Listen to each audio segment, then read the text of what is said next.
This is Biology 2, Chapter 3 on communities, biomes, and ecosystems. In Part 2 of the video lecture, we will be taking a highlighted tour through the different terrestrial or land-based biomes. We talked about biomes already. Remember, biomes are groups of ecosystems that have kind of a common theme. There is a method to the Earth's madness as far as placement of these biomes. There are effects of latitude and climate. If you remember back from 9th grade science, we did discuss the differences between weather and climate. Remember, weather is the condition of the atmosphere at a specific place and time. So weather is what's going on outside the window right at this very moment. Latitude can affect placement of biomes. Latitude is measuring our north and south of the equator. We know that the Earth is heated differently. Generally speaking, all year round, it's warmer at the equator than it is at the poles. So latitude divides Earth into polar, temperate, and tropical zones. Now climate, remember, is different from weather. Climate is average weather conditions of an area over a very extended period of time. Latitude can play a large factor in climate, as well as proximity to large bodies of water, such as seas, gulfs, or oceans. Also, proximity to mountains and where on a mountain can be affected by climate as well.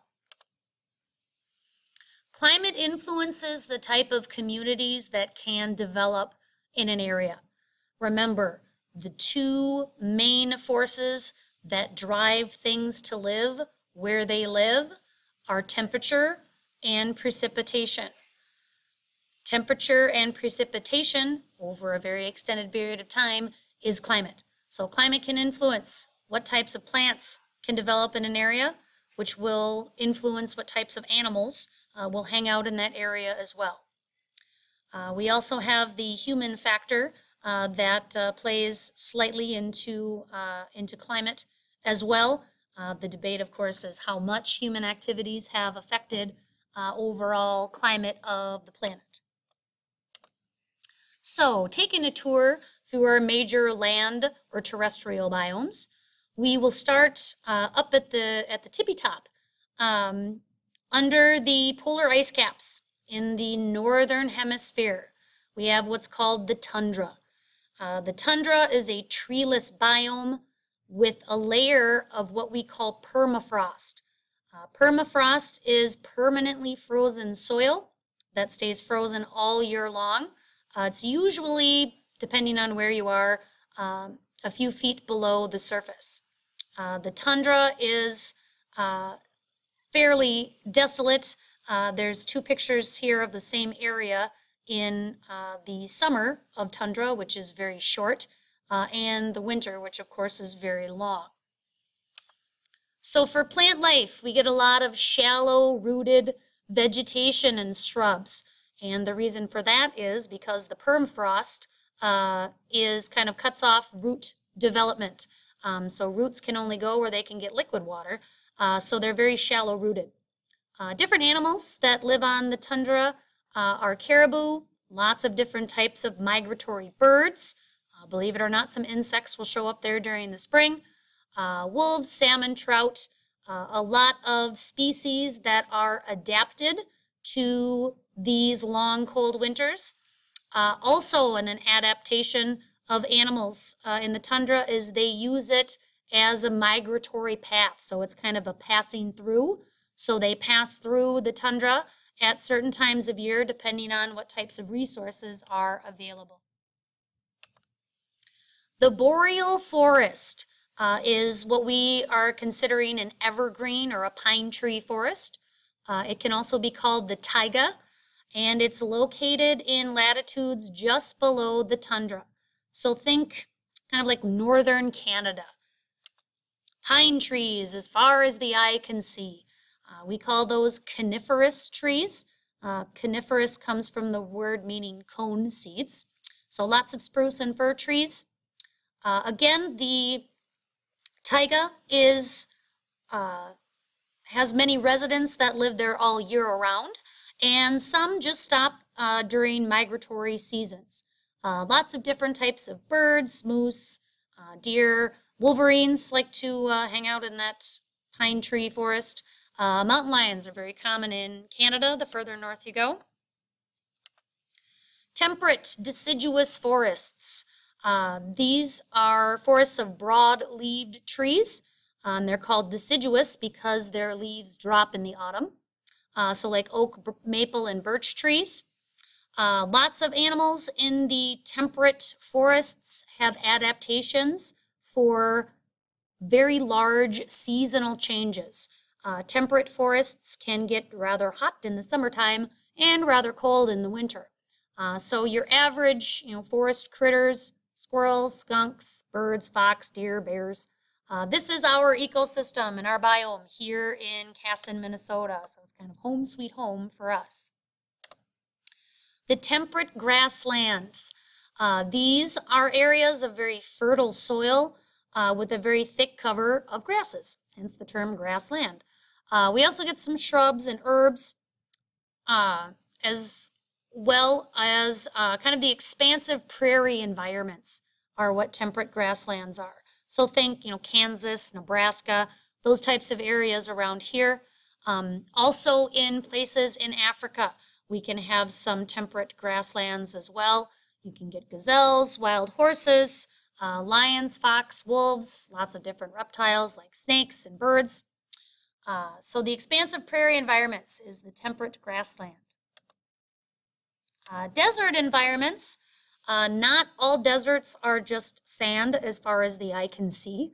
A desert is categorized as any area with the rate of evaporation that exceeds the rate of precipitation. In other words, it is drier more often than it rains. Animals and plants that live in the desert area are adapted for this particular situation. So they have adaptations to store water. They have adaptations, for example, with the lots of carnivores, the bobcats, coyotes, and the like. They hunt at night because it's cooler at night. Lizards, as an adaptation for those guys, since they are ectothermic, they will hide in the shade during the daytime, and they can come out to warm themselves every once in a while. Plants are adapted for that low precipitation rate, so cacti, lots of succulent plants with big fleshy leaves. The fleshy leaves, poofy leaves, store water, so they have water when times are scarce for precipitation. Deserts can really be found anywhere on the planet. They tend to be north and south of the equator. It all depends on their proximity to mountains or large bodies of water. A tropical savanna. This is an area with grasses and scattered trees that receive less precipitation than other tropical climates, but they get more rain than a desert. Tropical savannas often have one rainy season. Plants and animals that live here have to deal with the lower amounts of precipitation, but they also adapt to using the rainy season to their advantage. Many animals that live on the African prairie have their babies in the springtime, which generally is the rainy season, so resources are plentiful. Plants that live in this area, lots of woody, hardy grasses, some scattered taller trees that can deal with low amounts of precipitation. Lots of different animals live out on the African prairie, lions, hyenas, elephants, zebras, lots of different types of birds and insects. So the tropical savanna, think African prairie. Tropical seasonal forests.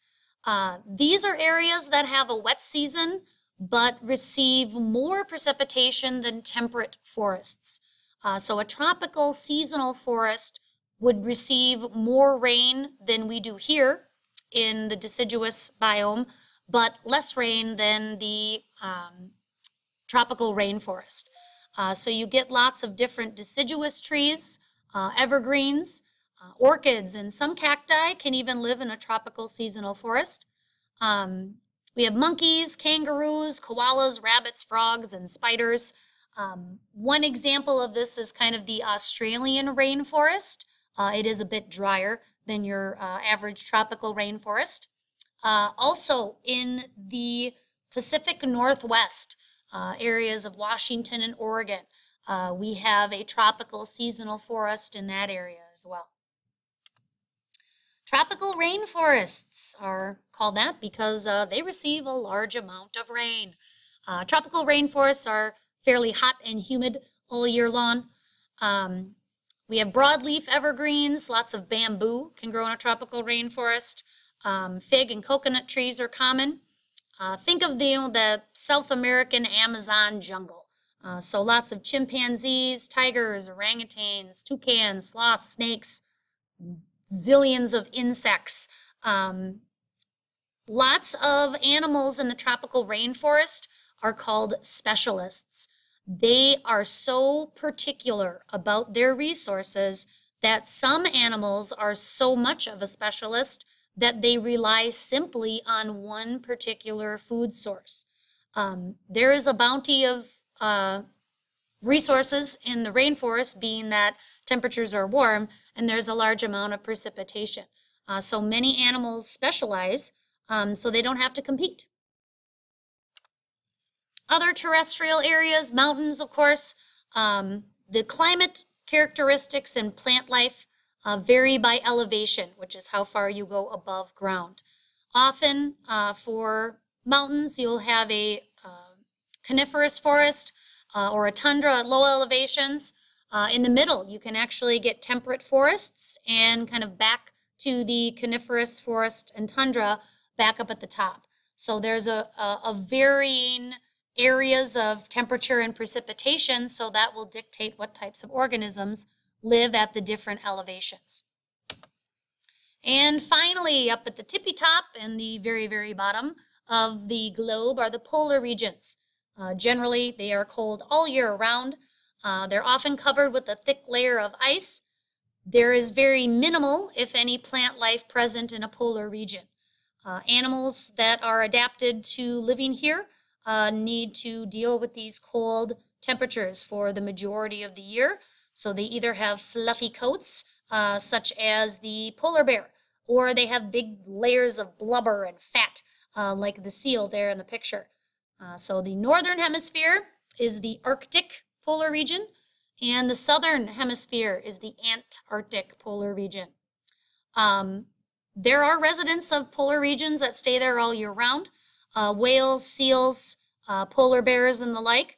There are some migratory visitors during different seasons in a polar region. There is a summer and a spring in the Arctic and Antarctic, albeit it is very short. Again, that's when animals will tend to have their babies, so there's plenty of resources when the weather gets a little warmer.